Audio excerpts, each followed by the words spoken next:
बिस्मिल्लाहिर्रहमानिर्रहीम। तो डिस्कस करेंगे आज फ्लिप फ्लॉप की अनदर एप्लीकेशन, जो कि हम देखेंगे दो जावियों से। एक तो ये कि फ्लिप फ्लॉप्स जो है वो काउंटर के तौर पर इस्तेमाल हो सकते हैं, मदद से आप गिनती कर सकते हैं। काउंटिंग के लिए इस्तेमाल हो सकते हैं। और इसके अलावा फ्रीक्वेंसी को, क्लॉक की फ्रीक्वेंसी को डिवाइड करने के भी काम आ सकते हैं फ्लिप फ्लॉप्स। तो सबसे पहले हम देखते हैं फ्लिप फ्लॉप की एप्लीकेशन बतौर काउंटर। ठीक है। तो in this counter each flip flop, यानी हम बात कर रहे हैं एसिंक्रोनस काउंटर की। तो एसिंक्रोनस काउंटर में हर फ्लिप फ्लॉप जो है, it derives the clock input of the next flip flop. अच्छा, तो अब हम बात करते हैं asynchronous ripple counters. In this counter each flip flop output drives the clock input of the next flip flop. यानी हर फ्लिप फ्लॉप का जो आउटपुट है वो क्लॉक बन जाता है अगले फ्लिप फ्लॉप के लिए। This type of counter arrangement is called an asynchronous counter। ये देखिए आप यहाँ पर, ये है पहला फ्लिप फ्लॉप, जिसका नाम सपोज करें हमने रखा है क्यू नॉट। इसको तो जो प्राइमरी क्लॉक है वो सर्व कर रही है, यानी ये क्लॉक इनपुट बनी है आपके पास ये पहले फ्लिप फ्लॉप का। लेकिन इसकी क्लॉक कहाँ से आ रही है? जो आउटपुट है पिछले फ्लिप फ्लॉप का। तो पिछले फ्लिप फ्लॉप का जो आउटपुट है वो क्लॉक बन रहा है अगले फ्लिप फ्लॉप का। और इस फ्लिप फ्लॉप का जो आउटपुट है वो बन रहा है इनपुट नेक्स्ट फ्लिप फ्लॉप का। ठीक है। तो खाली फर्स्ट फ्लिप फ्लॉप को ये क्लॉक मिल रही है, प्राइमरी क्लॉक। ठीक है। और बाकी को जो है पिछले जो फ्लिप फ्लॉप है उसका आउटपुट उसकी क्लॉक बन रहा है, इसका आउटपुट इसकी क्लॉक बन रहा है। ठीक है। इस वजह से इसको हम क्या कहते हैं? Asynchronous counter. This type of counter arrangement is called an asynchronous counter because the flip-flops do not change states in exact synchronism with the applied clock pulses। क्योंकि वो जो पहली वाली जो क्लॉक पल्स है, इसके हिसाब से नहीं सब अपनी स्टेट चेंज कर रहे हैं सारे फ्लिप फ्लॉप। सिर्फ पहला वाला फ्लिप फ्लॉप इसके हिसाब से अपनी स्टेट को चेंज कर रहा है, और बाकी जो है इसके हिसाब से चेंज कर रहे हैं, पिछले के आउटपुट के हिसाब से। Only flip-flop A responds to the clock pulses. Flip-flop B must wait for flip-flop A to change states before it can toggle। तो फ्लिप फ्लॉप बी को फ्लिप फ्लॉप ए के चेंज होने का इंतजार करना पड़ता है, और लाइक वाइज फ्लिप फ्लॉप सी को फ्लिप फ्लॉप बी के स्टेट चेंज करने की का इंतजार करना पड़ता है, क्लॉक पल्स का। तो फिर वो अपनी स्टेट को चेंज करता है। तो इस तरह की जो अरेंजमेंट है उसको हम रिपल काउंटर भी कहते हैं। Because the way the flip flop respond one after another is a kind of rippling effect. यानी कि वेव्स, वेव्स की तरह से जो है ये अपने जो है इफेक्ट प्रोड्यूस करते हैं। ये आप देखें कि यहाँ पे ये लहर छोटी थी, फिर ये बड़ी हुई, और फिर इसने एक और बड़ी लहर को प्रोड्यूस किया, फिर और बड़ी लहर को प्रोड्यूस किया। तो छोटी लहरें जमा होते होते वो बड़ी लहर को जो है वो प्रोड्यूस कर रही है, छोटी लहरें जमा होते, तो ये एक रिपलिंग सा इफेक्ट है। ये धक्का दे रही है, ये बड़ी पल्स हो, फिर और बड़ी पल्स हो, ठीक है ना। तो ये इस इफेक्ट में ये काउंटर काम करता है। तो हम इसको रिपल काउंटर भी कहते हैं। तो ये जो टर्म्स है ए सिंक्रोनस काउंटर या रिपल काउंटर, ये इंटरचेंजेबली यूज होती है, यानी एक ही मायने में ये दोनों टर्म्स इस्तेमाल होती हैं। अब आइए हम देखते हैं कि फ्लिप फ्लॉप काम किस तरह से कर रहा है। तो ये जो पहला फ्लिप फ्लॉप है क्यू नॉट, इसको ये पल्स मिल रही है इनिशियली। ठीक है। अब आप देखेंगे ये कौन सा है?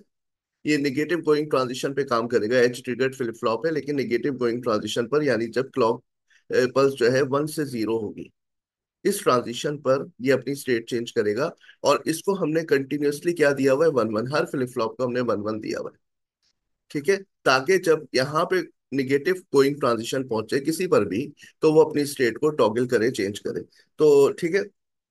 अब सपोज करें आपकी इनिशियली हर फ्लिप फ्लॉप की वैल्यू 0 है। तो ये जो पहली जो पल्स है ये इस पे पहुंची, और ये 0 था। तो जब ये निगेटिव गोइंग ट्रांजिशन आई तो इसने अपनी स्टेट चेंज कर ली फ्रॉम 0 to 1। ठीक है। अच्छा, ये जो क्यू नॉट है ये पल्स बन रहा है किसके? Q1 का पल्स बन रहा है। ठीक है। तो जब तक ये निगेटिव गोइंग पर नहीं आएगा, ये देखिए यहाँ पर ये गिर रहा है, और ये Q0 क्लॉक बन रहा है Q1 की। तो Q1 को तो वेट करना पड़ेगा इसके निगेटिव गोइंग ट्रांजिशन का, तो वो यहाँ आएगी। जैसे यहाँ आई तो ये 0 से 1 पे टॉगल हो गया। और अगली ट्रांजिशन फिर यहाँ आई तो फिर ये टॉगल हो गया। अब आप तस्वर करें कि ये जो Q1 है, ये क्लॉक बन रहा है इसका Q2 का। तो इसका मतलब इसकी जब निगेटिव गोइंग ट्रांजिशन आएगी तो ये अपनी स्टेट को चेंज करेगा। तो इसकी निगेटिव गोइंग ट्रांजिशन पर ये अपनी स्टेट चेंज कर रहा है, और इसके निगेटिव गोइंग पे Q1 अपनी स्टेट चेंज कर रहा है। हर इसकी निगेटिव गोइंग पे स्टेट चेंज कर रहा है, हर निगेटिव गोइंग पे। और Q1 के निगेटिव गोइंग पर Q2 अपनी स्टेट को चेंज कर। ये समझ में आया आपको? अब आप देखें, इस क्लॉक पल्स के हवाले से आप गिनती करें तो ये क्या बना। अगर मैं तीनों फ्लिप फ्लॉप की वैल्यू को पढ़ूं इस तरह से, Q2 Q1 Q0, तो यहाँ पर Q2 0, Q1 0, और Q0 0, डेसिमल का 0। नेक्स्ट पे आप देखें 0 0 1, फिर 0 1 0, 0 1 1। ठीक है, अब यहाँ देखें Q2 क्या है, 1, Q1 0, फिर 0 1 0 0, 1 0 1, 1 1 0, 1 1 1, और 1 1 1 के बाद ठीक है यहाँ पे पल्स आई तो ये हो गया यहाँ पे 1 से 0। ये इस 1 से 0 ने इफेक्ट डाला Q1 पर, तो ये हो गया 1 से 0, और इसने इफेक्ट डाला Q2 पर, तो ये हो गया 1 से 0। तो फिर अब ये दोबारा से स्टार्ट हो गया 0 0 0 0 0 1। अब ये चलता रहेगा, क्योंकि तीन हमने फ्लिप फ्लॉप इस्तेमाल किए थे। तो ये हो जाएगा हमारे पास मॉड 8 काउंटर। मॉड 8 काउंटर का मतलब ये 8 की गिनती करेगा, 1 2 3 4 5 6 7 8, 0 से 7 तक काउंट करेगा। ठीक है, तो टोटल 8 काउंट करेगा, क्योंकि 3 फ्लिप फ्लॉप्स है, तो 2 to the power 3 is equals to 8। अच्छा, अब आपने देखा कि यहाँ पर ये इस्तेमाल हो रहा है फ्रीक्वेंसी को डिवाइड करने। इसकी जो फ्रीक्वेंसी है उसकी हाफ हो गई है। ठीक है ना, यानी इसकी दो क्लॉक पल्सेस के दरमियान इसकी एक पल्स कंप्लीट हो रही है। ठीक है, और इसकी दो पे इसकी पूरी एक पल्स कंप्लीट हो रही है, एक एनजीटी से दूसरे एनजीटी का फासला, T Q2, T Q1, और टी ऑफ द क्लॉक। ठीक है, क्लॉक का ये टाइम पीरियड है, इसका टाइम पीरियड उसका आधा है। ठीक है, फ्रीक्वेंसी डिवाइड होके कम हो गई ना, यानी ये क्लॉक, ये जो पल्स, ये जो टाइम है ये कम है, तो ज्यादा पल्सेस एंटर होंगी 1 सेकंड में। और ये क्योंकि चौड़ी पल्स है, तो 1 सेकंड में ये कम हो जाएगी। कितनी कम हो जाएगी, इसकी कम से कम आधी हो गई, कि इसके दो में इसकी एक मुकम्मल हो रही है, फिर इसके दो में ये एक मुकम्मल हो रही है, और इसकी ये एक और ये दो में इसकी एक पल्स मुकम्मल हो रही है।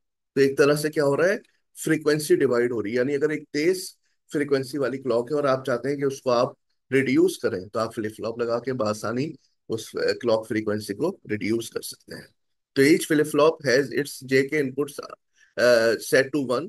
सही है, हर जेके फ्लिप फ्लॉप के इनपुट को बंद कर दिया है हमने, so that it will change states, यानी कि toggle, whenever the signal on its clock input goes from high to low। तो जैसे सिग्नल हाई से लो होगा तो हर फ्लिप फ्लॉप अगला अपनी क्लॉक, अपने आउटपुट चेंज करेगा। The clock pulses are applied only to the clock input of the flip flop Q0। खाली Q0 को हमने ओरिजिनल क्लॉक पल्स दी है, बाकी output of Q0 is connected to the clock input of Q1, and output of Q1 is connected to the clock input of Q1। ठीक है, तो जनाब यहाँ पर इनिशियली ये सब 0 थे। जब पहली पल्स आई तो Q0 ने अपना ये चेंज किया 0 से 1। ठीक है, अब जब ये 1 से 0 होगा तो ये फ्लिप फ्लॉप अपनी स्टेट चेंज करेगा। तो जैसे ही ये 1 से 0 हुआ, ठीक है, तो ये टॉगल हो गया, क्योंकि ये क्लॉक है इस वाले की। तो इसके एनजीटी पर इसने अपने आप को टॉगल किया। फिर दोबारा जब ये 1 से 0 होगा फिर ये टॉगल होगा। अच्छा, अब ये 0 से 1 हुआ है तो ये पीजीटी है। ठीक है, लेकिन हमने क्या शो किया हुआ है, एनजीटी। तो ये जब 1 से 0 होगा तो ये फ्लिप फ्लॉप अपनी स्टेट को चेंज करेगा, टॉगल हो जाएगा 0 से 1 पे। अब जब दोबारा ये 1 से 0 होगा तो फिर ये टॉगल होगा। इसी में क्या हुआ, हमारी ये गिनती कंप्लीट हो गई, 0 1, डेसिमल का 2 3 4 5 6 7, उसके बाद ये 0। ठीक है जनाब, तो मॉड नंबर क्या होता है काउंटर के हवाले से। Mod number is equal to the number of states that the counter goes through in each complete cycle before it recycles back to its starting state. तो मॉड नंबर क्या होता है, वो तमाम नंबर ऑफ स्टेट्स जिसमें जिससे counter गुजरता है अपनी पूरी साइकिल में। काउंटिंग साइकिल, यहां तक कि वो रिसाइकिल बैक हो जाता है अपनी स्टार्टिंग स्टेट पे। तो आपने देखा ये 0 1 2 3 4 5 6 7 के बाद इन 8 स्टेट से गुजरने के बाद दोबारा रिसाइकिल बैक हो गया अपने ओरिजिनल काउंट की तरफ। ठीक है ना, ये देख लिखा recycles to 0 after the clock pulse number 8। तो ये कहलाता है इसका मॉड नंबर। ठीक है, यहाँ पर आप देखें रिसाइकिल्स टू 0 0 0। तो ये 4 बिट का काउंटर है। इसने अपनी मुद्दत पूरी की 0 0 0 0 से लेके 1 1 1 1 तक, और ये आप गिन लें ये टोटल 16 है। ठीक है, तो ये कहलाएगा मॉड 16 काउंटर, जिसमें 4 फ्लिप फ्लॉप लगे हुए हैं ABCD। ठीक है, और इसमें यही होगा कि क्लॉक सिर्फ ए को मिलेगी, ए का आउटपुट बी की क्लॉक से कनेक्टेड होगा, और बी का आउटपुट सी की क्लॉक से कनेक्टेड होगा, और सी का आउटपुट डी की क्लॉक से कनेक्टेड होगा। तो ये अपनी मुद्दत पूरी करेगा 0 से 15 तक, यानी टोटल 16 काउंट करेगा। ठीक है ना, तो the mod number can be increase simply by adding more flip flops. आप फ्लिप फ्लॉप को मजीद ऐड करें तो मॉड काउंटर इंक्रीज होता रहेगा। ठीक है, तो मॉड नंबर होता है 2 की पावर n, और n क्या चीज है, नंबर ऑफ फ्लिप फ्लॉप्स। तो n अगर 3 है तो 8 तक काउंटिंग करेगा फ्लिप फ्लॉप, मॉड 8 काउंटर बन जाएगा। और अगर n 4 है तो ये मॉड 16 काउंटर बन जाएगा, 2 की पावर 4 16 तक ये काउंट करेगा। ठीक है जनाब, थैंक यू।